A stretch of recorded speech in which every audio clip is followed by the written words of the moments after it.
What's up, guys? We're back with Three Scoops Podcast. I'm Ron. I'm Kel. I'm Rob. And today we're going to look at the Avengers Endgame trailers. And we picked up three that we're going to look at, so we'll just go ahead and start. And we're going to kind of pause as the videos go on, and we'll kind of talk about what we think is kind of interesting. So here we go with the first one.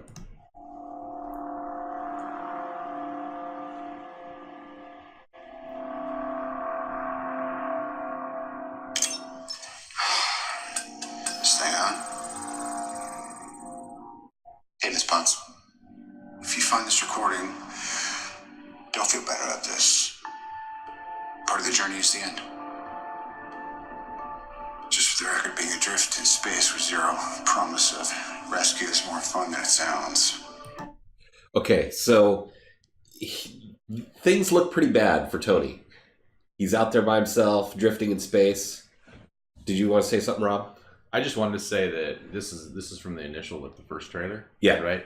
I think it's pretty safe to say that this is just like a good teaser to get people into it with the voiceover style narrative, and then he's talking to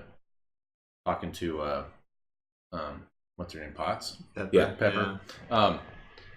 But I think it's pretty safe to say that it's kind of irrelevant as far as the story goes. Like, obviously he's gonna be Right. rescued. Obviously, he's not going to die out by himself Yeah. in space. Yes. No, that'd be a big waste of What a- Robert Downey Jr. But this is a good way to kind of shoehorn some exposition in there and kind of do a little bit of a recap of where he's at following his battle with Thanos on Titan. You know, it's him and Nebula on the Milano. I believe they're still on the Milano and adrift in space. So, Right. pretty Although, dire. is she with him? Like, it doesn't show her I'm in guessing there she's at all. like in some sort of power down mode, maybe. But she could be told. I could totally be wrong. But she was there at the end. They were the last two on Titan. Right. And I believe from the rest of the trailer, and I think another trailer I've seen, she's in the background standing on the ship as well. Okay, let's go on. Food and water ran out 4 days ago. Oxygen will run out tomorrow morning. That'll be it. When I drift off, I will dream about you. It's always you.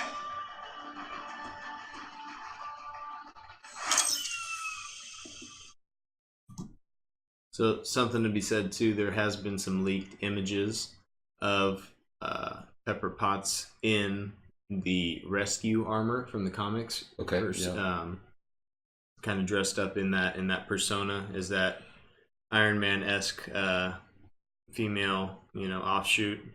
So that's something interesting too, because maybe she could be with Rocket, who's in search for the Milano adrift in space, looking for his friend, seeing who got annihilated in the snap. Yeah, there's two main theories I saw, with one with her just rescuing him, and then one with Captain Marvel, being As well. yeah, because Okay. she got the text, the page, whatever, from Nick, and then she's on the way back, and on her way encounters the ship. Okay. So there's those are the three main theories that I've seen so Okay. far, Interesting. and I think either one of them could be viable. Yeah, no, I hadn't considered Captain Marvel being an option at all. Now, one thing I wanted to point out was, like, what condition is this helmet in? Because is that the back of the helmet right there? No, that's the Or front. That's the yeah, front. yeah. So, like, what's up with the side of his helmet being all jacked up like It's it is? been a while since I've watched that scene, but he takes a lot of damage in that Thanos fight. Yeah. When he on towards the end, he just rips the helmet off of him. Remember? He Oh, rips yeah. off once, and then he regrows it with the nanotech, and then he rips off again, Yeah. and it gets taken off of him. So Yeah. that might be what he was able to reconstitute with the nanotech. But I know that part of it too, the nanotech had sealed the wound in his chest that Thanos left Yep. from him impaling him on Iron Man's own nanotech spear that he had coming out of his armor. Take that. Yeah, jeez Louise. It's been seen better times. Old Tony's seen better times. Right. Okay, we're gonna go on.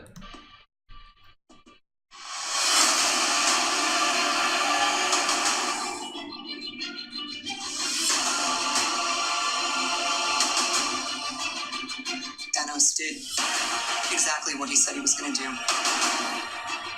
He wiped out So something too that I think is an awesome nod to the comics is the the Thanos' battle armor hung up on a scarecrow Right. on his home planet, on his revived home planet, or maybe Titan 2. It's Titan 2, yeah.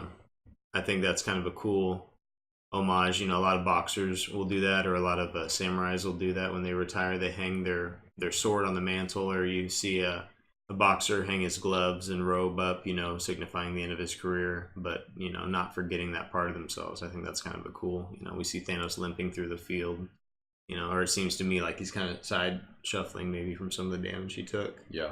But I think that's an interesting thing to take notice of, is that even though he does still have the Infinity Gauntlet singed onto his hand, Do you think he still has a limp? I mean, he could heal himself, I would imagine, with the power of the Infinity Gauntlet. I was going to ask, accessible to him. Do you think he used the powers of the Gauntlet to heal himself, like maybe the Time Stone to undo the damage that was done to his body or something like that? Or is he just naturally healing? Like, does he have an enhanced healing power or something like that? One thing I think that's worth mentioning that I thought about was that the battle on Nowhere, where he turned Mantis and Drax into cubes and ribbons With the Reality Stone. with the Reality Stone, as soon as he left, they turned back into themselves. Maybe he, you know, maybe he's having to actively focus and use the Reality Stone to keep himself alive or together. So maybe he is trying to heal naturally by himself, or maybe he's using that stone to enhance his abilities. Okay. It's food for thought. Yeah. I'm going to continue on. 50% of all living creatures. We lost. All of us. We lost friends. Yeah, that's the shot you were talking about with Nebula. Yeah, so that's Nebula. It looks to be on the Milano, the same ship that Tony's stranded on. Okay. They're co-inhabiting that space. We don't really understand fully what level of biomechanical, like how much of her is alive, how much isn't, how much does she need oxygen, stuff like that. So she could just be kind of fine. Yeah. Or she could just be like, and I'm gonna like be in some sort of like sleep mode while we're Well, we know that she does consume nutrients. I mean, we see her eating that fruit in Guardians of the Galaxy 2, maybe. So I would assume that she's still... I just remember in the part where like she's being tortured by Thanos, her whole body's coming apart and it's not seeming to like adversely affect her. I'm not saying like there's no part of her core that isn't like organic, but there's obviously a lot of maybe limited resources. Yeah, right. He said maybe she was existing in like a powered down, or a standby. You know, put her on standby. Put her on standby. Use less oxygen, sleep or mode. less Screensaver mode. Yes. Turn the screensaver on. All right, here we go. We lost family. We lost a part of ourselves. This is the fight of our lives. This is gonna work, Steve. I know it is. Because I don't know what I'm going to do if it doesn't.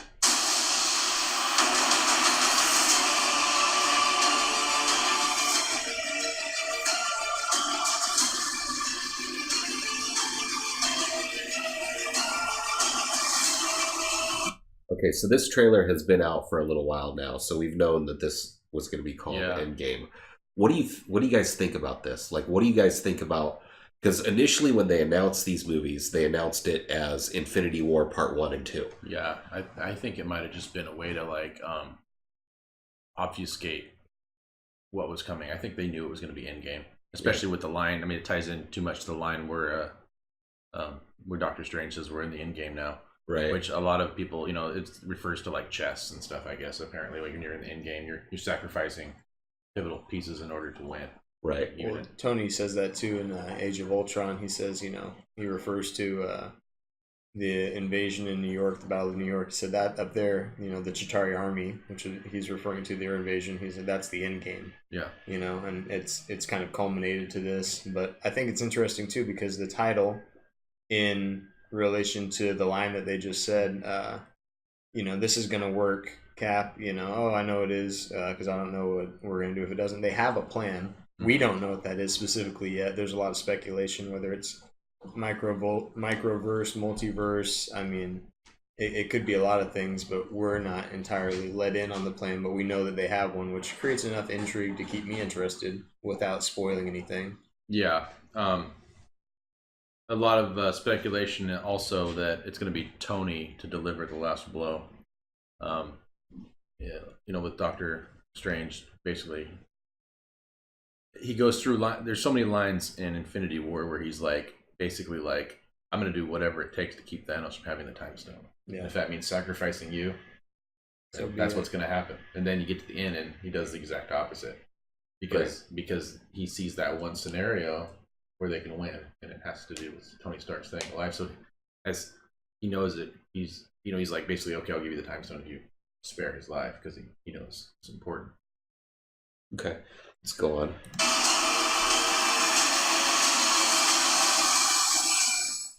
Hi, is anyone home? This is Scott Lang. We met a few years ago at the airport in Germany. I got really big. Is this an old message? Ant-Man, I know you know that. It's the front door. That's me. Can you buzz me in? So before we talk too much about this is also because this was the first trailer, this was a teaser letting you know that kind of yes, Ant-Man's going to be part of this. We know from the previous trailers also. I mean the ones that came after that obviously he's going to be there because he's there. Did you see the end trailer for Ant-Man and the Wasp? The end scene? Yeah. Yes, I did. Okay, so you see that he's stuck in the quantum realm. So yeah. Right. So he's basically he gets out. So obviously that's kind of what this was for. Yeah, he's gonna kind of figure out some way to get out himself because he doesn't have help anymore. Yeah, but what I just meant was this scene was meant as a good marketing ploy too, to let people know early on that he's gonna be there, because obviously in the later trailers we see him. Right. Well, it lets us know too that he's traversed the microverse and he's escaped, and hopefully that'll have something to do playing in. Hopefully, and he has enough knowledge of what happened to make those suits that everyone is speculating are going to be some sort of quantum suits, white suits that they're walking in later on. A lot of people forget that he, Scott Lang in his own right is an engineering genius. Yeah. So we're going to go on to the next one. Okay. God, seems like 1,000 years ago. I fought my way out. Yeah. So I think this comes back into what people were saying, the MCU basically, even though some people tie Hulk in and stuff, it basically started with Iron Man, right? And they think it's going to end with Iron Man, this series, that he's going to be the one to have the last blow on Thanos, because he was the first character we were really introduced to. Okay. That cave became Iron Man. Realized I loved you. I knew I said no more surprises, but I was really hoping to pull off one last one. The world has changed. None of us can go back. Okay, so who's that? That's his daughter. So this is a good way of showing that it's been about 5 or 6 years since we last saw her. Was it Age of Ultron we went to his house? Yeah. So remember, she looks like she's about 6 or 7. Now she looks like she might be 12 or 13. Right. So it's a good way to show the passage of time. Well, what's interesting here, okay, so obviously he's teaching her how to use a bow. There is a female Hawkeye in the comics who they also just call Hawkeye. But in the comics, her name's Kate Bishop.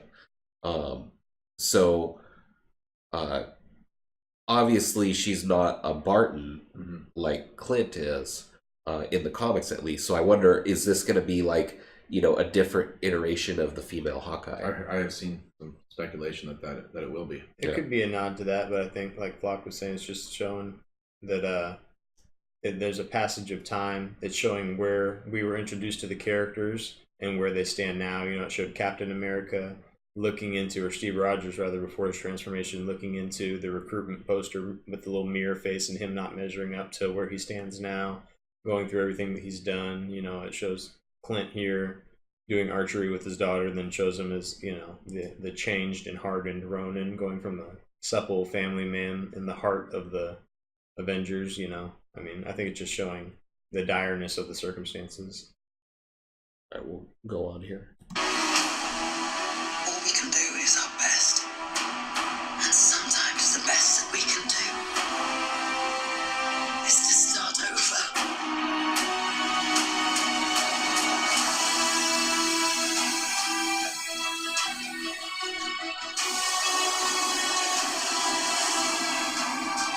I saw all these people die.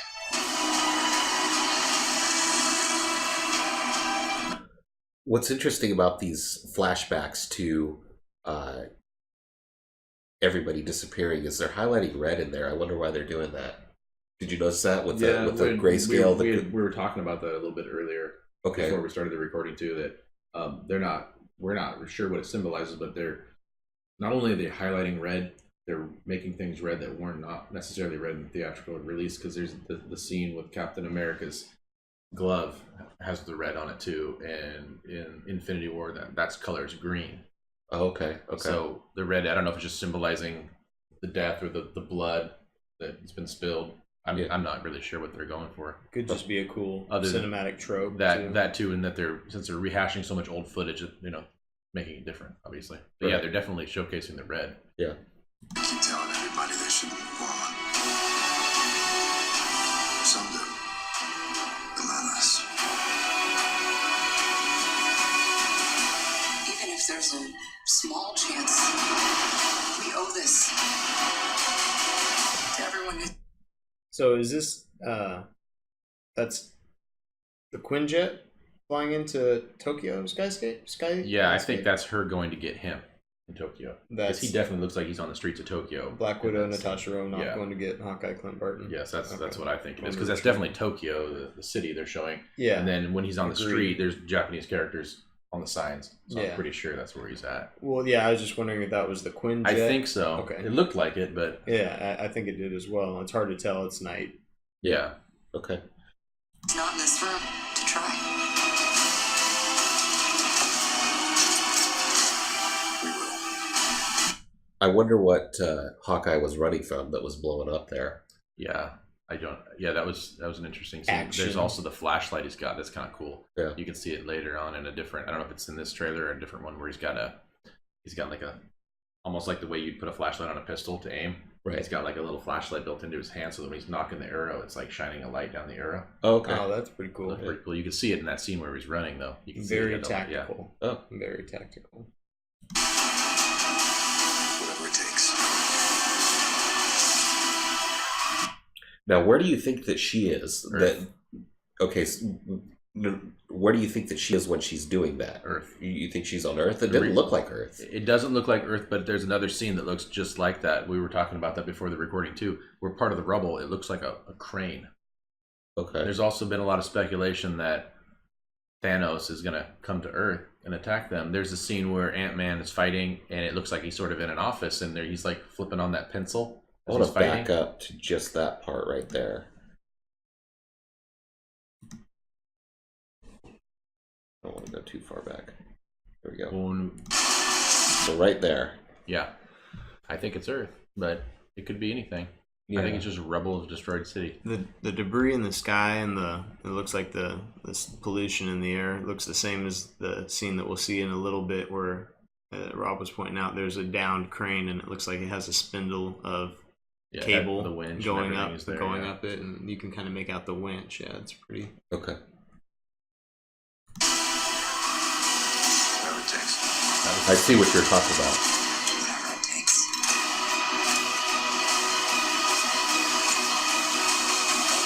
See, that was the scene with the pencil. Whatever it takes. Okay, so the first time I saw this trailer, I didn't notice all the different characters that were here, but you clearly see that Nebula's there. And then you can also see that Tony's right there. Yep. So we know, at least from this particular scene, and who knows if this scene is actually even in the movie. I mean, It might not they've was done that before. That where, trailer from Infinity War where they were all running in the battle right, together. that scene was not in the movie at It had all. the Hulk, too. Exactly. He wasn't in the movie in that part. He was in the Right. suit. Right. The Iron Man Hulk suit thing. Not only that, but there was a scene from the Spider-Man Homecoming trailer where you see Spider-Man swinging and Tony flying alongside him as Iron Man, which was never in the movie at all. Yeah. So I wonder if something like this, if that's going to be in there or if it's not, because when we see the other trailer, which we'll see in just a moment, We see several of the different characters on the ship, but nobody's wearing any of these outfits. Well, that's what I was talking about earlier about the timeline speculation, where they think that there might actually be like they go to Thanos right away. Like, we need to take the fight to him. They go to Thanos again. They get beat.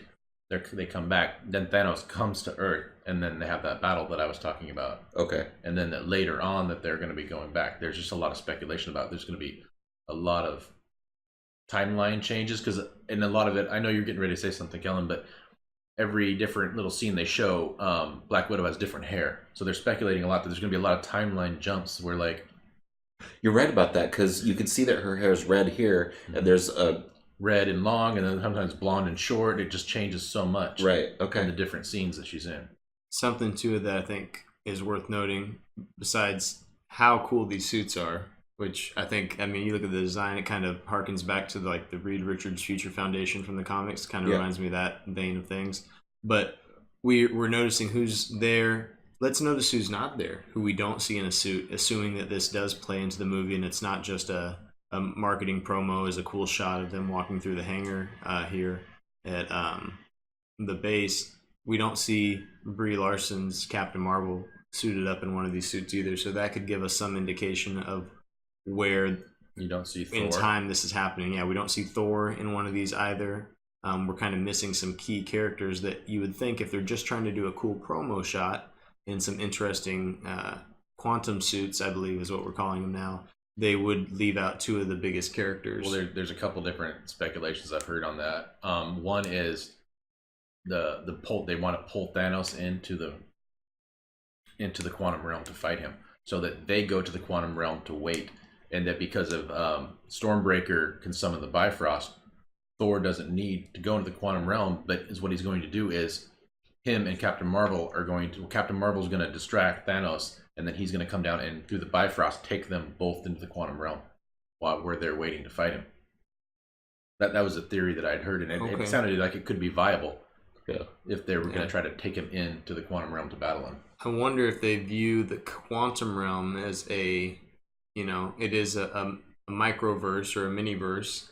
I wonder if that would be something where the Infinity Stones would be rendered useless, as you are in another universe. Possibly, yes. Something to kind of depower him and kind of nerf him so that they could be more successful in battle. That's an interesting concept, too.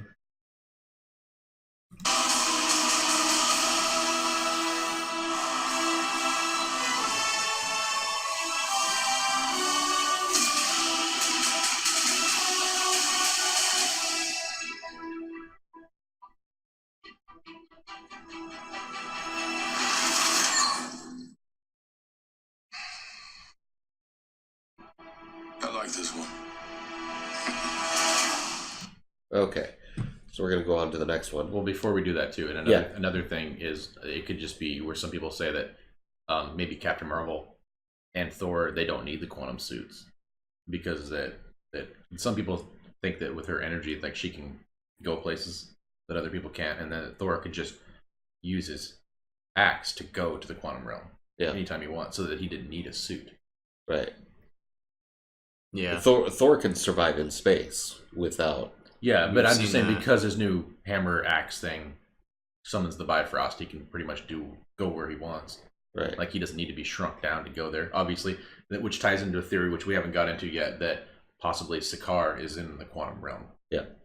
Yeah. Well, and something too, I made a reference to it as far as the Infinity Gauntlet and the Infinity Stones or gems not working in an alternate universe. That's something that is, for people that are unfamiliar, a constant in the comics. That's a pretty constant thread, is that the Infinity Gauntlet and the Infinity Stones from one universe may or may not, usually not, they won't work in another universe or an alternate timeline. So okay, so next trailer? Yep. Okay. If we do this, we'd be going in short-handed. Yeah, you mean because they killed all our friends? We owe this to everyone who's not in this room to try. just want to point out too, right there, Captain America has shaved his beard since the last movie, kind of returning to his role is leader of the reassembled Avengers. I think that's kind of symbolically significant, kind of the reaffirmation of, okay, this is who we have now. This is our leader. Like, he's returning to that role without being kind of ousted by the federal government. Yeah. Well, you could say that the clean shaven means that you're part of an organization, whereas growing a beard means that you're not. Yeah, I definitely think so. It's kind of like a rebirth, like you're representative of that organization. Maybe. Yeah, definitely. It's not about how much we lost. So that scene that they show with Nebula and Rocket, I think it's going to be when each one of them finds out that everyone else, that it's that Rocket, all his friends are dust. Yeah. One thing I do find kind of not disturbing but unsettling is that it seems like a weird last minute character development for Nebula to become the kind of character in this movie over one movie's time, because we haven't seen any indication of this previously, that she's grown into the type of person that would hold hands to console herself and or another person over the death of someone, even her sister. I don't really think maybe she doesn't. I mean, granted, it's implied from these scenes, but maybe she doesn't. Maybe she doesn't hold his hand. Right. Because, I mean, we're seeing that directly here. All right, right now, I'm just going to assume that what we're seeing, just for the most part, is canon. I mean, it's going to be featured in the movie, because maybe nothing in these trailers happens and all of our speculation is pointless. But I think that it seems strange and forced to me. It seems inorganic. I don't. Well, no, it's hard to say. Based on what we know of her from the other movies, it's hard to say. It could be also like a realization where, it's kind of one of those things where you're in the moment, as far as like she's been with Thanos for a long time, and then she kind of realizes what exactly his goal, what it actually mean. I mean, it's one thing to know it, and then one thing to see it realized, and it could have changed her. They could also set this up more with the scenes with her and Tony on the ship on their way to Earth. You know what I mean? Like they developed they could a little bit, because we don't know when this happens exactly. Doing some more character development for her. Hopefully they would. I've always liked her as a character, though. Yeah, she's definitely passionate, but not necessarily empathetic or sympathetic to many people. She wanted to kill Thanos not to save half the life in the universe, but because she, because he'd been torturing her for years. Yeah, he'd been torturing her for years, and replacing parts of her body, and she had a personal vendetta against him. Not anything and that heroic. He always favored Gamora over her too. Yeah, and I think that she had a little bit of envy there. Right. How much we lost. It's about how much we have left. Where's the Avengers?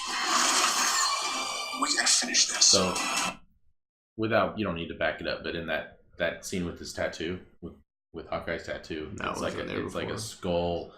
That's like a skull in a samurai headdress, all the way down. So it looked kind of cool. I was just wanted to mention that. And then the Iron Man was in a different suit with the gold leggings.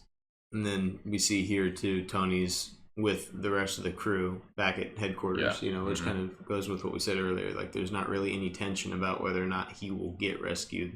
And I don't think this is a time traveled or alternate universe version of Tony, because his hair is dark and everything looks pretty traditional. And Nebula's in the background. They're pretty much, I mean, Thor. You don't see Thor or Captain Marvel there though, but you see pretty much everybody else. Don't you? You see him in the follow-up scene where Thor or the preceding scene with Thor and his Stormbreaker and Captain Marvel. You trust me? I do.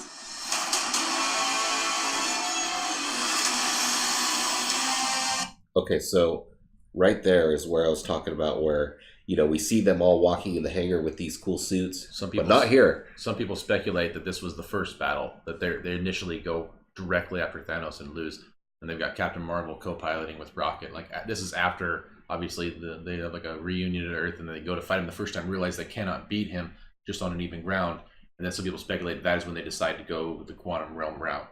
Okay. You could not live with your own failure. Where did that bring you? Okay, so that is interesting. So that looks like Thanos in the Bifrost right there. Almost, yeah, like coming, like showing up, like maybe that's where they're taking him to the quantum realm, like they're as. I also like the fact that he's wised up a little bit and he's got a helmet on after telling Thor that he should have gone for the head. Right.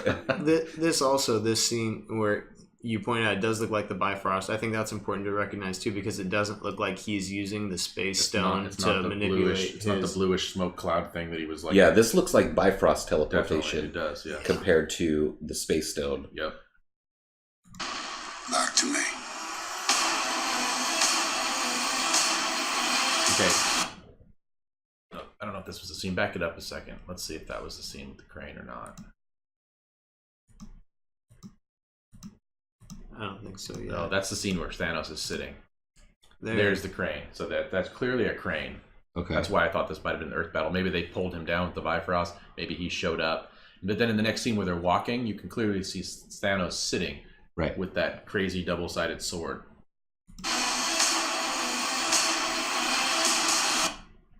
Is that? He's sitting right. Yeah. Okay. There, and that sword is stuck into the ground, and it's a sword that has been shown prominently in toy leaks. For toys that are coming out, where he's got that double-sided sword, perfectly balanced, like everything should be.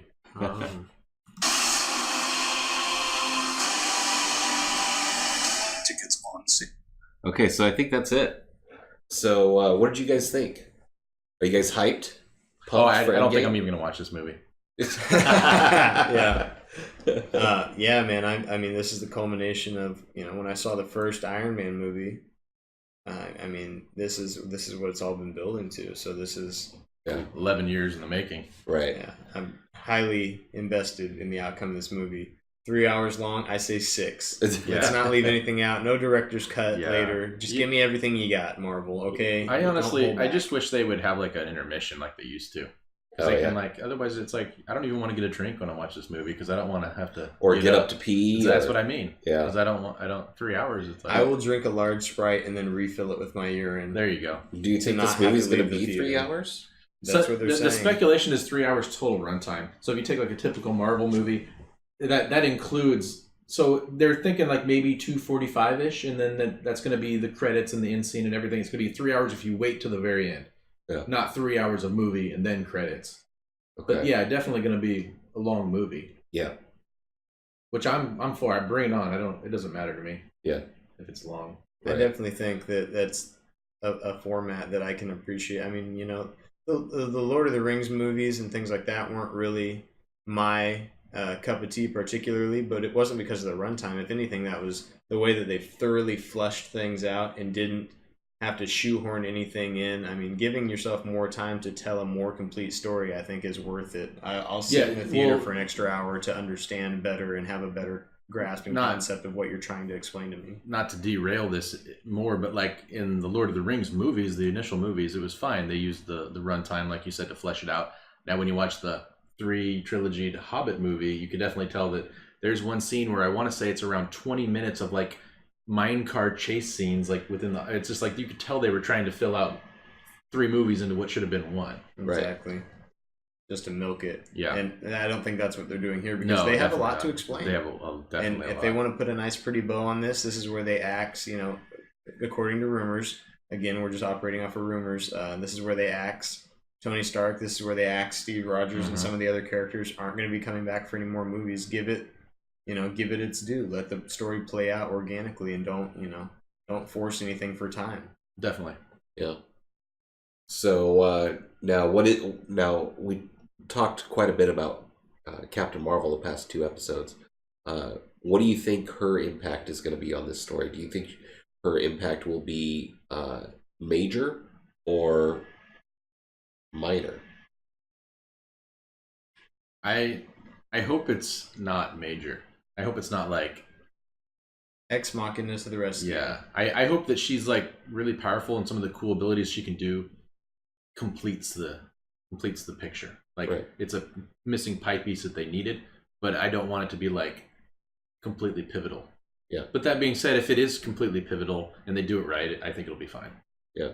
Like I think Doctor Strange's role, even though he just had the one movie and he had some very minor parts, like his role is going to be very pivotal, I think, in this movie. Yeah, I think.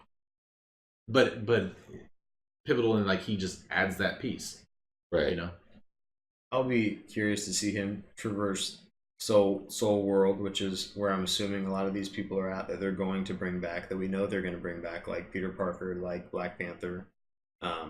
I think it's going to be interesting to see that fleshed out as well. You know, what did happen to these individuals that were lost in the snap? Well, I like that you said that the Soul World part, because if you rewatch like Ant-Man and the Wasp, during the snap, when he's in the quantum realm, as soon as that happens and like he can no longer communicate with them on the other side before it shows that they're dust, all these like glowing orbs start filling this area all around him, like maybe they are being transported somewhere. Yeah, Right. existing on another plane. Yeah.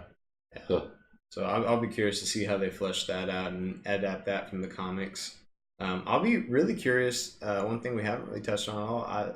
I'm waiting for Adam Warlock to come out. You know, I've been a big Warlock fan. You Right. know, from the get go. Guardians 2 at the end, where he's shown his cocoon.